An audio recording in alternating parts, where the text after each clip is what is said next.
Where we are heading now is how exactly are white nationalists gaining a foothold in the mainstream. So we're going to turn to the platforms and the tactics that they use.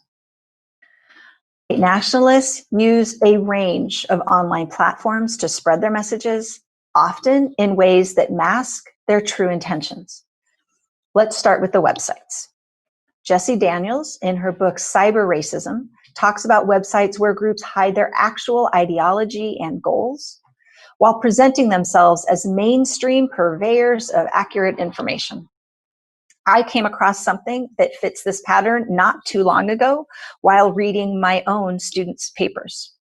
I saw two of my grad students quoting from a particular site, the Federation for American Immigration Reform, which goes by the acronym FAIR. Reading the citations, it was immediately clear to me that something was wrong. I did some digging, looking for where they'd found what appeared to be faulty data and disinformation, and I contacted each of the students. Neither of them was aware of the agenda and background of the group that they'd cited. According to the Southern Poverty Law Center, and I will quote here, FAIR leaders have ties to white supremacist groups and eugenicists and have made many racist comments. Its advertisements have been rejected because of the racist content. FAIR's founder, John Tanton, has expressed his wish that America remain a majority white population, a goal to be achieved presumably by limiting the number of non-whites who enter the country.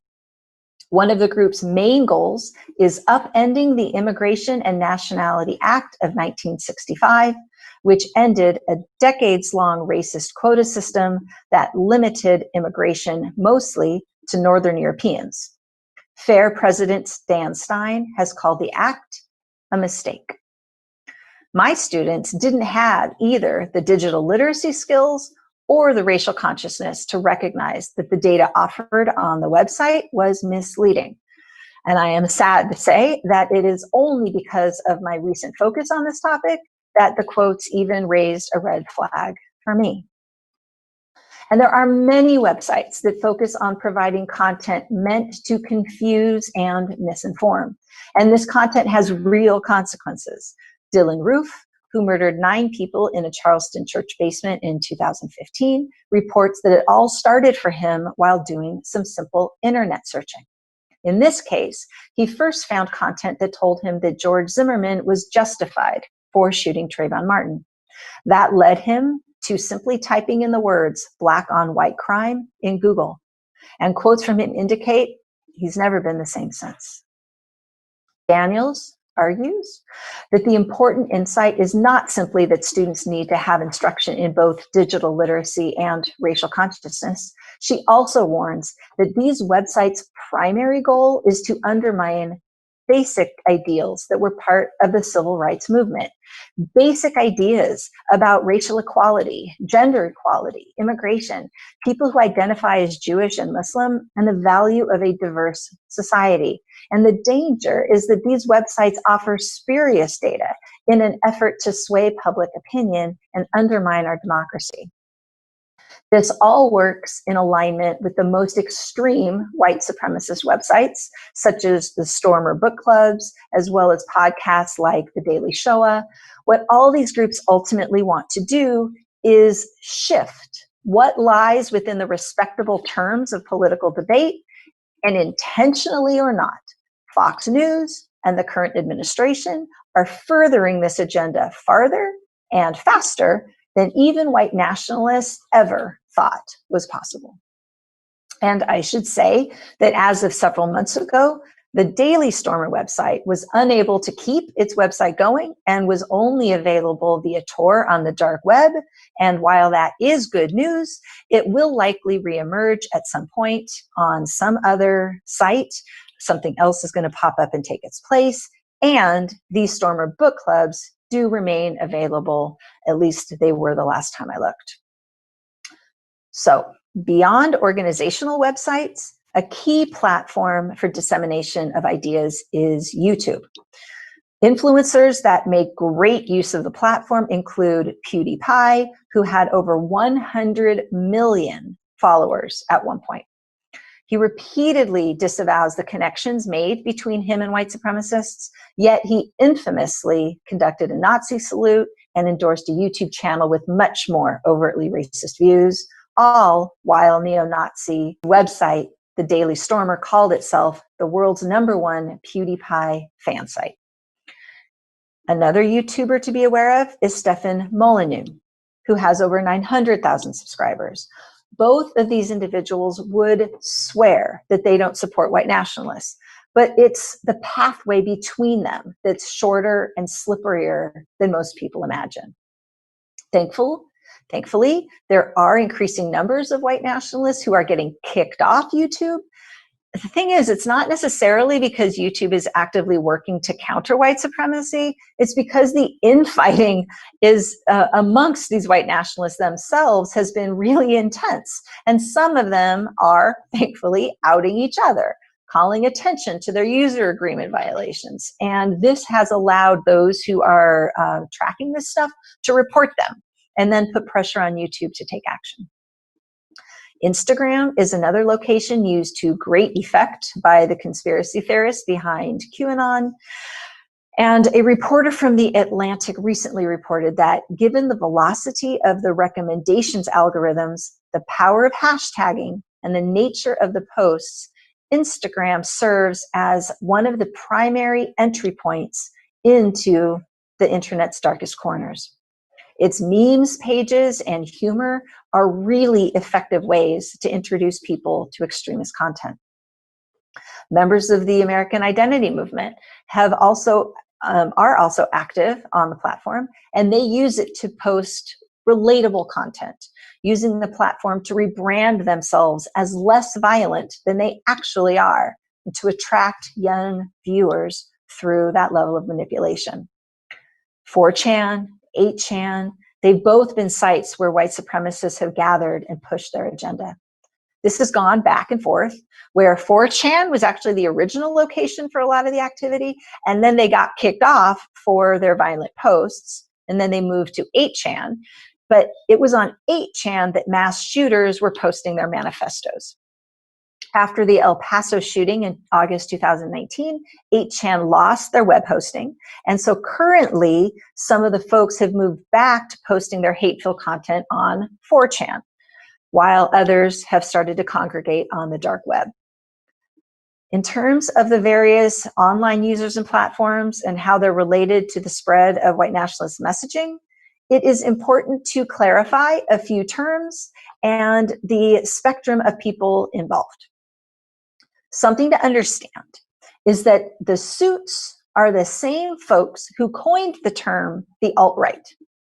And we need to understand how the alt-right relates to something called the alt-light.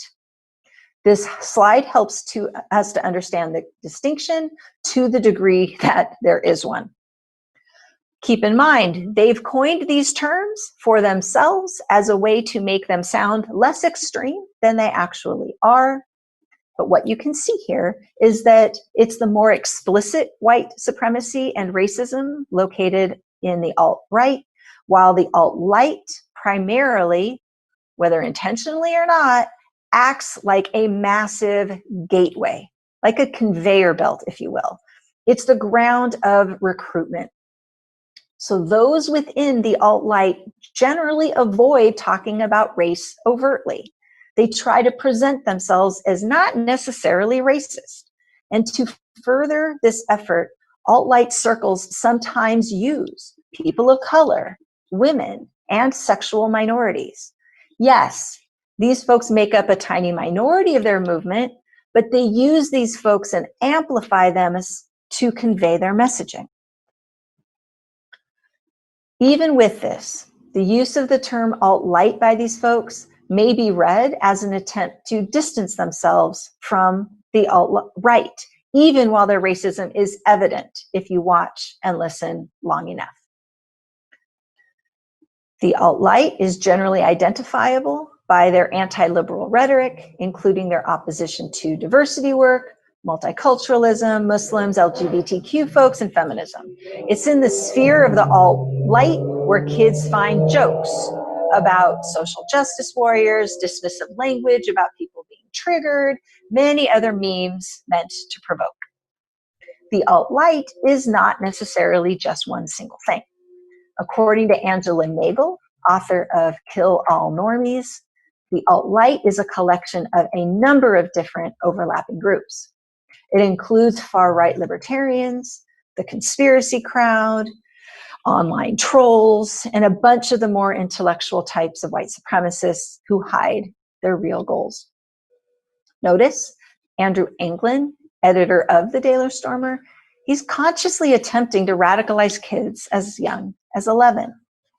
Thankfully, he's currently been kicked offline, but he is emblematic of others, and he's still out there. For an incredible in-depth view of how the alt-right acts as a conveyor belt toward the alt-right, I encourage you to listen to a brand new podcast from the New York Times called Rabbit Hole. It is the best and most complete look at how this process happens. It builds on a June 2019 New York Times article called The Making of a YouTube Radical that featured Caleb Kane, a one-time liberal kid who became a college dropout and then got pulled into the alt-right through YouTube video algorithms that offered increasingly extreme content. Just like the Boots, the alt-right primarily attracts isolated, marginalized young white men. And there are three primary entry points: kids who are concerned with identity, belonging, or purpose. What kid do you know that isn't concerned with any of those? The online gaming community is a major recruitment vehicle. White nationalists will contact kids through private chats, not admitting who they actually are. And they do this while playing multiplayer games like Fortnite or others like it. Support groups for people with autism and mental health concerns are also prime targets. Anti-feminist websites provide another way in. Keep in mind that these folks are not explicit at the beginning. They build relationships with these folks. What they do is they offer tidbits, hints. They get kids to start joking in ways that create common bonds before they start increasingly offering more explicit content. White nationalists drop hints to people who are part of anti-feminist groups, for example, like the pickup artists, the incels, men going their own way, Proud Boys. They use a range of tactics to confuse and spread false and misleading information. And what's most important about this is that it's sexism, not racism, or its rhetoric that leads most of the young men to join initially. A Vox reporter wrote that the indoctrination process starts out looking like a healthy way for young men to socialize, but then it radicalizes them by catering to their sexual frustration, their isolation, and in the end, many young men join these online groups in hopes of learning tips to pick up girls, but they end up believing it's up to them to save Western civilization. One of my former Mount students also alerted me that she's recognized that they target people who've been victims of violence. Specifically, they talk a lot about the violence perpetuated by people of color, especially Muslims and immigrants, and they troll subreddits for sexual assault survivors, and they often try to recruit from there. In terms of their tactics, they avoid revealing their racist beliefs at first, and in fact, they absolutely deny any racism. Instead, they use a step-by-step process. They call it red pilling to move recruits down the ideological path. Starts with kids accessing content like multiplayer video games or social media, where they're subject to a constant barrage of slurs, often racial slurs, coming from people that they may not even know, but who are also playing the game. This desensitizes them and leads them to the idea that this language is just normal, it's just playing around. And then they're encouraged to make fun of ideas or make fun of people that threaten them or that are too PC, for example. They push the spreading of misogynistic or bigoted memes amongst each other in social media. And then when they do share and pushback occurs, which it inevitably does, then the boys are called out for what they've done. And these young recruits are told in these online forums that it's an attack on their free speech. It's a liberal attempt to shame them, to provoke guilt.